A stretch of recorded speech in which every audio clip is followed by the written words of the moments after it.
पाठ। Good morning students. आज हम आपकी पाठ्य पुस्तक के पाठ 7 क्या निराश हुआ जाए पाठ पढ़ेंगे। इसके लेखक श्री हजारी प्रसाद द्विवेदी जी हैं, जिन्होंने बहुत अपने आप से जुड़कर यह रचना लिखी है। चलिए आइए पढ़ते हैं। मेरा मन कभी कभी बैठ जाता है। समाचार पत्रों में ठगी, डकैती, चोरी, तस्करी और भ्रष्टाचार के समाचार भरे रहते हैं। आरोप प्रत्यारोप का कुछ ऐसा वातावरण बन गया है कि लगता है देश में कोई ईमानदार आदमी ही नहीं रह गया है। हर व्यक्ति संदेह की दृष्टि से देखा जा रहा है। जो जितने ही ऊंचे पद पर हैं, उनमें उतने ही आर्थिक दोष दिखाई देते हैं। एक बहुत बड़े आदमी ने मुझे एक बार कहा कि इस समय सुखी वही है जो कुछ नहीं करता। जो कुछ भी करेगा उसमें लोग दोष खोजने लगेंगे, उसके सारे गुण भुला दिए जाएंगे और दोषों को बढ़ा चढ़ाकर दिखाया जाने लगेगा। दोष किसमें नहीं होता? यदि व्यक्ति जीवित है तो उसमें दोष है और कुछ न कुछ दोष हर व्यक्ति में रहेगा। तो दोष के से मुक्त होकर के कोई भी व्यक्ति नहीं रह सकता। तो यही कारण है कि हर आदमी दोषी अधिक दिख रहा है, गुणी कम या बिल्कुल ही नहीं। क्योंकि हर व्यक्ति क्या होता है, उसके दोषों को देख रहा है, उसके गुण को नहीं देख रहा है।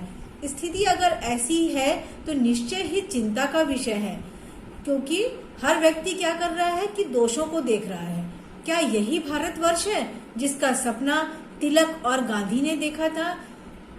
तिलक मतलब लोकमान्य तिलक, जो हमारे स्वतंत्रता सेनानी थे, और गांधी मतलब महात्मा गांधी को कहा है।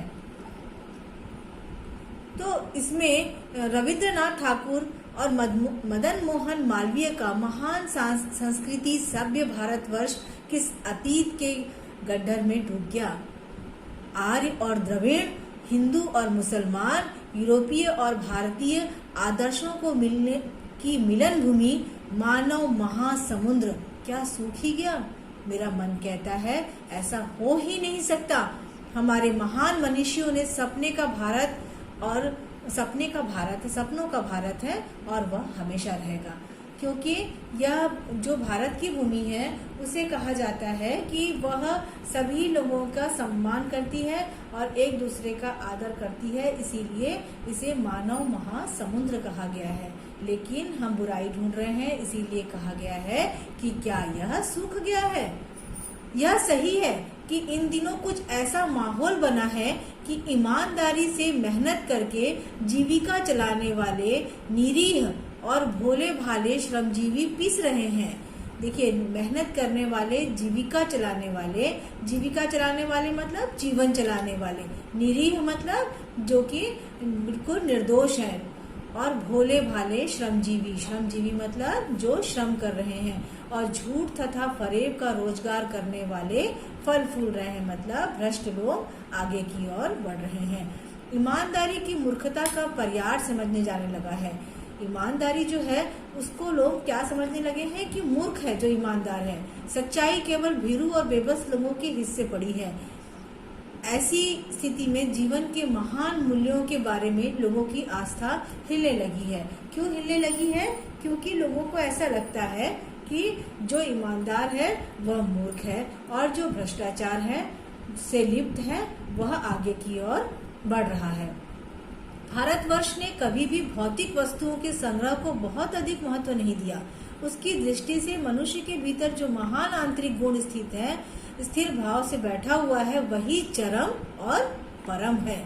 चरम और परम मतलब वही एक ऊंचाई पर है। ये लोभ, मोह, काम, क्रोध और विचार मनुष्य में स्वाभाविक रूप से विद्यमान रहते हैं। मनुष्य के एक स्वाभाविक गुण है कि वह उसके अंदर में लोभ, मोह, काम, क्रोध आदि विचार उसके भीतर विद्यमान रहते, पर उन्हें प्रधान शक्ति मान लेना और अपने मन तथा बुद्धि को उन्हीं के इशारे पर छोड़ देना बहुत बुरा आचरण है। क्योंकि यह तो जो अच्छाई और बुराई जो मनुष्य के भीतर है, लेकिन उसी के ऊपर में, उसी के इशारे पर अपनी बुद्धि का प्रयोग करना गलत कहा है। भारतवर्ष ने कभी भी उन्हें उचित नहीं माना। उन्हें सदा संयम के बंधन में बांधकर रखने का प्रयत्न किया है, परंतु भूख की उपेक्षा नहीं की जा सकती।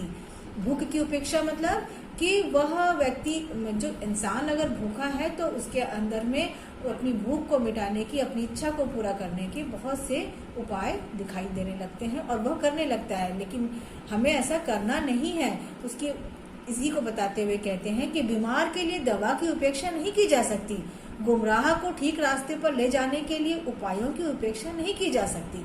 हमें करना ही होता है, बीमार व्यक्ति को दवा देनी ही होती है और गुमराह को ठीक करने के लिए, रास्ते पर लाने के लिए हमें उसके उपाय की उपेक्षा मतलब नजरअंदाज नहीं किया जा सकता।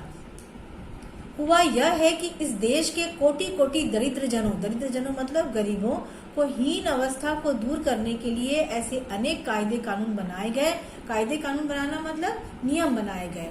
ऐसे बहुत से नियम बनाए गए हैं जो कृषि, उद्योग, वाणिज्य, शिक्षा और स्वास्थ्य की दृष्टि से की स्थिति को अधिक उन्नत और सुचारू बनाने के लक्ष्य प्रेरित करती है। उन्नत मतलब उसको अच्छा और अच्छा करने की, और सुचारू मतलब उसको स्मूथली चलाने के लिए, स्मूथ बनाने के लिए प्रेरित करती है। परंतु जिन लोगों को इन कार्यों में लगना है उनका मन सब समय पवित्र नहीं होता।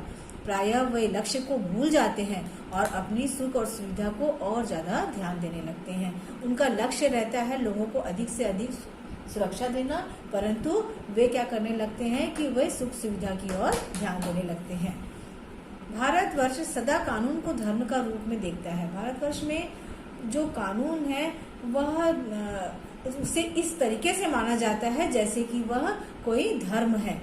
आज एकाएक कानून और धर्म में अंतर कर दिया गया है। धर्म को धोखा नहीं दिया जा सकता, कानून को दिया जा सकता है। यही कारण है कि जो लोग धर्म भीरू हैं, मतलब धर्म को मानने वाले हैं, वे कानून की त्रुटियों मतलब गलतियों से लाभ उठाने में संकोच नहीं करते। तो लोग धर्म को तो जो मानते हैं, धर्म के प्रति तो निष्ठा रखते हैं, परंतु कानून के जो दाव पेच है उसमें कमियों को ढूंढकर उससे लाभ उठाने में जरा भी परहेज नहीं करते हैं।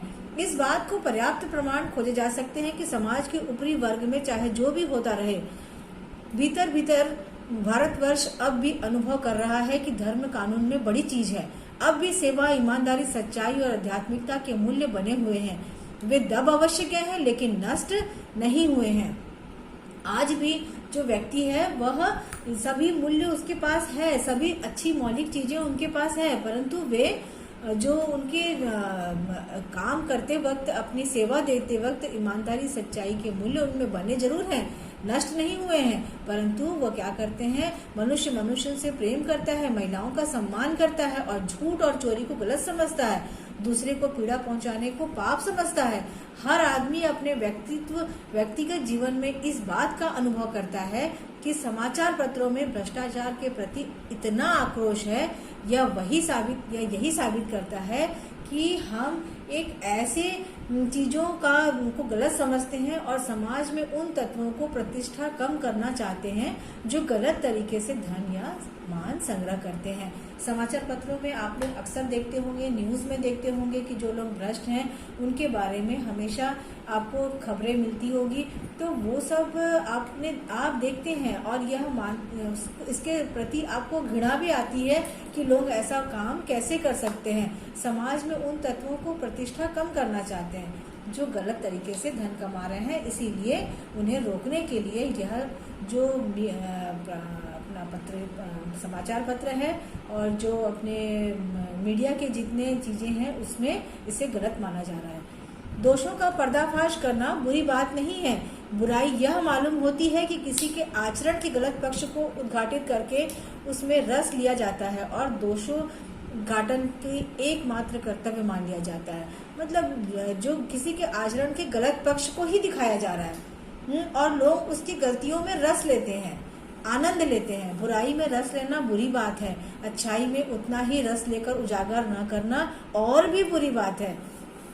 कि हम बुराई में बहुत रस लेते हैं परंतु अच्छाई में उतना रस नहीं लेते और जो लेते भी हैं उसे हम स्पष्ट नहीं करते। सैकड़ों घटनाएं ऐसी घटती है जिन्हें उजागर करने से लोक चित्त में अच्छाई के प्रति अच्छी भावना जागती है। एक बार रेलवे स्टेशन पर टिकट लेते हुए गलती से मैंने 10 के बजाय 100 रुपए का नोट दिया। और मैं जल्दी जल्दी गाड़ी में आकर बैठ गया। थोड़ी देर में टिकट बाबू मतलब टिकट वाले जो टिकट कलेक्टर होते हैं वो उन दिनों के सेकंड क्लास के डिब्बे में हर आदमी का चेहरा पहचानता हुआ उपस्थित हुआ। उसने मुझे पहचान लिया और बड़ी विनम्रता के साथ मेरे हाथ में 90 रुपए रख दिए और बोला, यह बहुत गलती हो गई थी। अब आपने भी नहीं देखा और मैंने भी नहीं देखा। उसके चेहरे पर विचित्र सी संतोष की गरिमा थी। संतोष की गरिमा अर्थात कि उसे संतोष हुआ और एक उसकी चमक दिखाई दी और वह देखकर मैं चकित रह गया मतलब आश्चर्य कर गया कि एक पैसे लौटाने के लिए एक टिकट कलेक्टर हमारे पास हमको खोजता हुआ हमें 90 रुपए लौटाने आया। कैसे कहूं कि दुनिया से सच्चाई और ईमानदारी लुप्त हो गई है। वैसे अनेक अवांछित घटनाएं मतलब नहीं चाहती हुई घटनाएं भी हुई है, परंतु यह एक घटना ठगी और वंचना की अनेक घटनाओं से अधिक शक्तिशाली है। देखिए, ठगी हुई, चोरी हुई, डकैती हुई, ये सब होने से हमें जानकारी जरूर देते हैं, लेकिन इससे ज्यादा प्रभावशील हमें क्या लगा कि जो अच्छाई का रास्ता उसे हम आगे की ओर ले जाएं। एक बार मैं बस में यात्रा कर रहा था। मेरे साथ मेरी पत्नी और 3 बच्चे भी थे। बस में कुछ, ये लेखक अपने बारे में कह रहे हैं कि बस में कुछ खराबी थी, रुक रुक कर चलती थी। गंतव्य में मतलब जो उनका जाने का जहाँ पर वो पहुँचने वाले थे, मैं कोई 8 किलोमीटर पहले ही एक निर्जन सुनसान स्थान में बस ने जवाब दे दिया। निर्जन मतलब जहाँ कोई आबादी नहीं है, ऐसे सुनसान जगह पर बस ने जवाब दे दिया मतलब बस खराब हो गई। रात के कोई 10 बजे होंगे। बस में यात्री घबरा गए। कंडक्टर उतर गया और एक साइकिल लेकर चलता बना। लोगों को संदेह हो गया कि हमें धोखा दिया जा रहा है। देखो, कंडक्टर मतलब जो बस में आपके टिकट और देखभाल करता है, उसको वह बस से उतरा और साइकिल लेकर चला गया। बस में बैठे लोगों ने तरह तरह की बातें शुरू कर दी। किसी ने कहा यहाँ डकैती होती है, 2 दिन पहले इसी तरह एक बस को लूटा गया था। अब यहाँ पर देखिए, लोग अलग अलग बातें कहने लगे। अपनी अपनी गलत जो नेगेटिव चीजें थी वो बोलने लगे। परिवार सहित अकेला मैं ही था। बच्चे पानी पानी चिल्ला रहे थे। पानी की कहीं ठिकाना ना था। ऊपर से आदमियों का डर समा गया था, क्योंकि एक तो जरूरत पानी की हो गई थी और उसमें से जो था कि ऐसे डर के बात बोलने से वे लेखक डर गए थे। कुछ नौजवान ने ड्राइवर को पकड़कर मारने पीटने का हिसाब बनाया। ड्राइवर के चेहरे पर हवाइयां उड़ने लगी। हवाइयां उड़ना मतलब घबरा जाना। लोगों ने उसे पकड़ लिया। वह बड़े कातर मतलब लाचार तरीके से ढंग से मेरी ओर देखने लगा और बोला, हम लोग बस का कोई उपाय कर रहे हैं, बचाइए, ये लोग मारेंगे। डर तो मेरे मन में भी था। उसकी कातर मुद्रा मतलब जो उसकी उदासी थी, जो उसकी मतलब एक लाचारी थी, उस रूप को देखकर मैंने यात्रियों को समझाया कि मारना ठीक नहीं है, परंतु यात्री इतने घबरा गए कि मेरी बात सुनने को तैयार नहीं हुए। कहने लगे कि इसकी बात में मत आइए, धोखा दे रहा है। कंडक्टर को पहले ही डाकुओं के यहाँ भेज दिया है। लोग देखिए कि नेगेटिव बातें करने लगे और नेगेटिव बातें करने से और घबराहट यात्रियों में बढ़ने लगी कि डकैती अब होके रहेगी।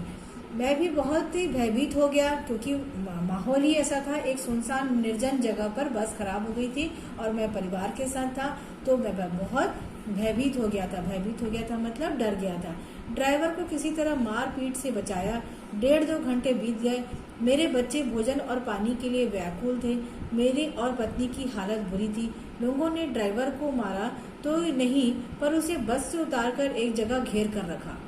अब जब लेखक ने मना किया तो उन्होंने क्या किया कि ड्राइवर को मारा नहीं, परंतु क्या किया, उतारकर वह ड्राइवर को घेर कर खड़े हो गए।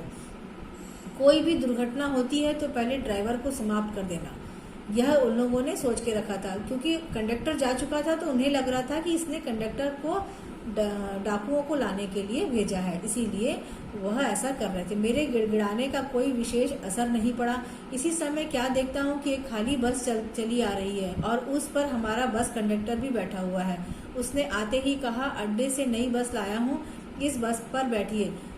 यह बस चलाने लायक नहीं है, फिर मेरे पास एक लोटे में पानी और थोड़ा दूध लेकर आया और बोला, पंडित जी, बच्चों का रोना मुझसे देखा नहीं गया, वही दूध मिला और थोड़ा लेते आया। तो देखिए, वह ऐसी स्थिति में था कि सब डरे हुए थे, लेकिन उसने क्या किया, जो कंडक्टर को लोग सोच रहे थे कि डाकुओं को बुलाने गया है, वह कंडक्टर दूसरी बस लेने गया था और वहीं पर उसे दूध मिला, तो लेखक के बच्चों के लिए वह लेते आया। सबने उसे धन्यवाद दिया, ड्राइवर से माफी मांगी और 12 बजे से पहले ही सब लोग बस अड्डे पहुंच गए।